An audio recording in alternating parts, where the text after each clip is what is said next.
Assalamualaikum warahmatullahi wabarakatuh. Baik lagi bersama saya Akbar CK. Reshuffle jilid 2 di pemerintahan Pak Prabowo Subianto telah dilaksanakan. Salah satu yang menjadi perbincangan hangat ialah Menteri Menko Polhukam, Bapak Jenderal Purnawirawan Djamari Tjaniago yang dilantik oleh Bapak Presiden Prabowo Subianto. Padahal Pak Djamari Tjaniago ini adalah salah satu Dewan Perwira yang menyetujui untuk pencopotan Bapak Presiden Prabowo Subianto dari dinas kemiliteran. Nah, nanti kita ulas itu teman-teman ya. Nah, ada juga nih ya Rocky Gerung mengomentari soal reshuffle jilid 2 ini. Rocky Gerung mengatakan reshuffle kali ini reshuffle terburuk, kata Rocky. Tapi biasalah yang namanya Rocky ya. Pemerintahan mana ada yang baik di mata Rocky. Semua dikomentari, semua dinyinyirin. Dan Rocky Gerung ini ya selalu memprovokasi. Selanjutnya Refli Harun nih. Refli Harun mengatakan kalau ia ditawari jadi menteri, dia akan menolak kecuali Gibran itu dimakzulkan. Kalau Gibran dimakzulkan, Refli Harun mau jadi menteri. Dan juga Refli Harun mengatakan jabatan-jabatan menteri apa yang cocok dengan dirinya. Lucu sih kawan ini ya. Nah, sebelum kita ke videonya, jangan lupa like dan share. Tanpa berlama-lama lagi, langsung aja kita saksikan videonya berikut ini. Apa nggak mau masuk kabinet Prabowo, Pak? Jadi gini ya, kita ini harus konsisten. Saya tidak mendukung Prabowo waktu Pilpres kemarin. Tapi ikut pemilu nggak? Ikut. Nyoblos tetap ya? Nyoblos tetap. Kemudian walaupun ditawari jadi tim sukses dia, tim kampanye pada tahun 2022, tapi saya menolak karena saya bilang saya harus cari orang yang spektrumnya paling jauh dengan Jokowi. Makanya saya dukung Anies Baswedan, bukan karena Anies hebat, karena spektrumnya bukan karena Anies hebat. Di matanya Refli, Anies itu nggak hebat. Nah, denger nih Abah, pendukung Abah. Apa kata Refli? Paling jauh. Nah, karena saya tidak tidak masuk dalam tim kampanye atau tim sukses Prabowo, ya saya harus tahu diri. Ya kan? Karena itu saya sombong. Saya menolak apapun jabatan publik. Padahal ditawarin juga enggak. Tapi kalaupun ditawari saya akan tolak juga. Oh gitu. Kecuali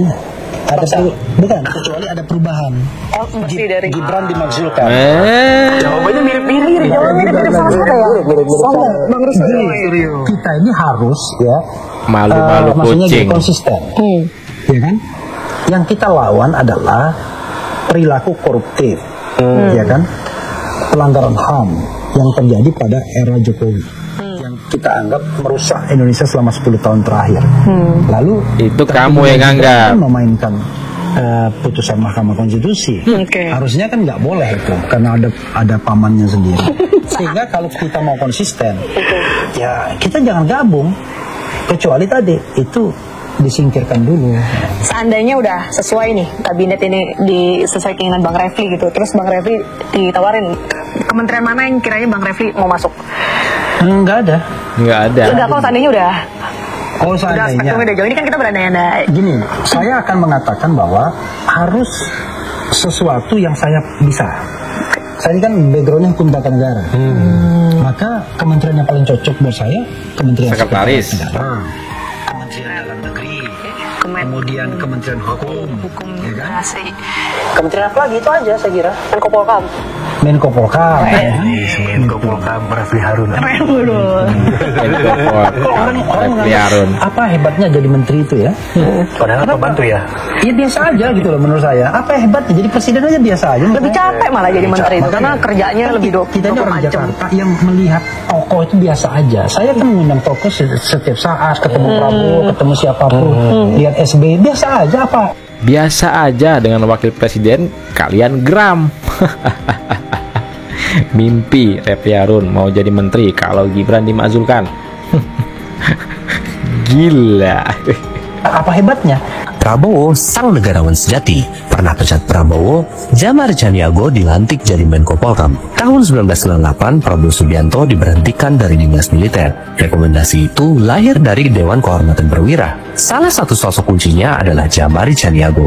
Luka itu tentu tidak kecil. Bagi orang biasa mungkin akan menjadi dendam yang abadi. Namun 27 tahun kemudian, Presiden Prabowo justru mengangkat Djamar menjadi Menko Polkam di kabinetnya. Inilah bukti Prabowo tak hidup dalam masa lalu. Ia memilih berdiri di atas kepentingan bangsa. Ia rangkul kembali orang yang pernah menorehkan luka, bukan sebagai musuh, tapi sebagai sahabat seperjuangan dalam menjaga republik. Dialah Prabowo Subianto, pemimpin yang menempatkan kepentingan bangsa di atas ego, yang memandang jauh ke depan, yang tahu bahwa kekuatan Indonesia justru lahir dari rekonsiliasi. Salam Pancasila, Biro Suara Rakyat. Menko Luar biasa ya Bapak Prabowo Subianto, salah satu orang yang menyetujui atas pencopotannya dari dinas kemiliteran di tahun 98. Itu aja diajak bergabung oleh Bapak Prabowo Subianto ya. Karena apa? Bapak Prabowo Subianto itu tidak ada dendam di hatinya ya, merangkul semua demi kepentingan negara. Ini baru presiden mantap. Mantap nih. Ya. Polkam diisi oleh Djamar Chaniago ya. Ini saya menanggapi luar biasa nih Pak Prabowo settingannya. Kita tahu ya Djamar Chaniago itu pensiunan bintang 3, di mana dia adalah salah satu orang yang dulu ketika tahun 1998 ya, waktu dibentuk ke DKM Dewan Kehormatan Perwira DKP ya, itu memberhentikan salah satu orang yang memberhentikan Pak Prabowo dari militer. Ya, karena mereka DKP ini yang membenarkan bahwa terjadi pelanggaran hak asasi manusia yang dilakukan oleh Pak Prabowo, dan Pak Prabowo saat itu langsung berhenti. Nah, dia salah satunya. Tetapi saat ini ya 27 tahun kemudian ya dia diangkat menjadi pembantunya Pak Prabowo. Tetapi Pak Prabowo pintar, kenapa dilakukan itu? Ya karena Pak Djamar Chaniago ya jaringannya itu kan ke kanan ya kan. Kita tahu Djamar Chaniago itu Padang ya, kelompok Muslim kanan, Masyumi, di situ juga ada Fahru Razi. Di situ juga kalau kita tarik dialah yang menginisiasi pemakzulan terhadap Gibran ya. Purnawirawan yang ingin memakzulkan Gibran, kita tahu. Nah, saya yakin ketika ini dia menjadi Menko Polkam, berarti kan dia jaringan dia lebih ke kanan ya. Yang diinginkan Prabowo apa? Semua menjadi kondusif. Ya, yang memang selama ini kontra terhadap Pak Prabowo waktu bersama dengan Jokowi, ya itu akan menjadi kondusif. Kita lihat aja nanti. Itu yang menyebabkan publik menganggap bahwa reshuffle hari ini justru reshuffle yang buruk karena buruk terus tokoh semacam atau beberapa tokoh yang dibayangkan untuk diganti itu tidak diganti, dan beberapa tokoh yang dibayangkan untuk mengganti juga tidak hadir dalam pelantikan itu. Terutama yang disorot adalah kedudukan dari saudara Kodari yang tiba-tiba naik pangkat dan dijadikan sebagai, jadi Amerika itu pasti orang kedua tuh sama kepala staf kantor presiden. Dalam pengertian dia yang mengatur jadwal, dia yang mengkoordinir isu segala macam tuh. Jadi kedudukan itu dianggap sebagai Presiden tidak peka dengan tuntutan reformasi. Presiden tidak peka dengan tuntutan anak-anak muda kemarin tuh, yaitu bersihkan kabinet dari kelompok yang tidak punya pikiran demokratis. Jelas Saudara Kodari, disclaimer dulu, Kodari itu teman saya, tetapi dalam kedudukan dia sekarang dianggap bahwa Presiden Prabowo menyetujui sifat manipulatif dari apa yang dilakukan oleh Kodari, itu menyorongkan ide 3 periode. Dan itu yang kemudian orang anggap kalau begitu Presiden Prabowo juga bersiap-siap untuk jadi 3 periode dong. Kira-kira begitu. Jadi otakmu Rocky 1 periode aja belum lewat, udah bicara Kodari itu ingin Bapak Prabowo Subianto 3 periode. Ngomong-ngomong Rocky.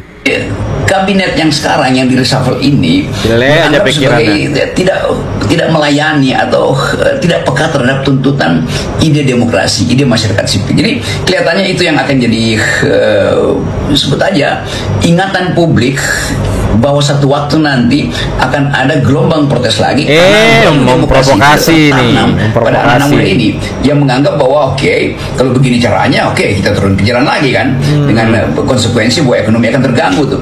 Menggiring opini, Pak Prabowo kan memprovokasi. sudah bilang sama kita waktu kita bertemu di Hambalang.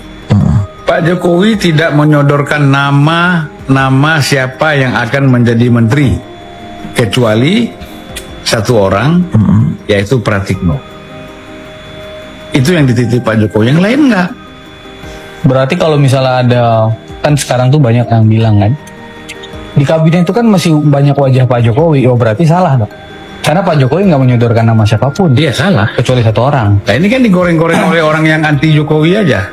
Ingin memecah belah antara Jokowi dengan Prabowo. Betul. Seolah-olah Prabowo ini dikendalikan oleh Jokowi. Karena banyak anggota kabinetnya dianggap itu adalah orang-orang yang dekat sama Pak Jokowi. Padahal kan tidak. Nah, itulah dia video kita kali ini. Silakan ketik komentar kalian di kolom komentar. Yang jelas, yang selalu ribut-ribut ini ya, itu orang-orang yang nggak kebagian kekuasaan, nggak kebagian jabatan. Gimana ngarapin dapat jabatan, dapat kekuasaan? Orang waktu kontestasi aja kok berbeda dukungan.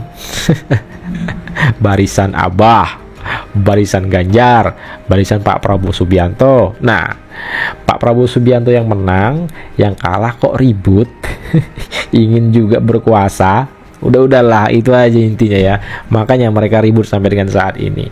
Nah, itulah sedikit informasi yang bisa saya sampaikan. Saya Akbar CK mohon undur diri. Jangan lupa like, subscribe, dan share. Assalamualaikum warahmatullahi wabarakatuh. Salam sehat selalu. Bye-bye.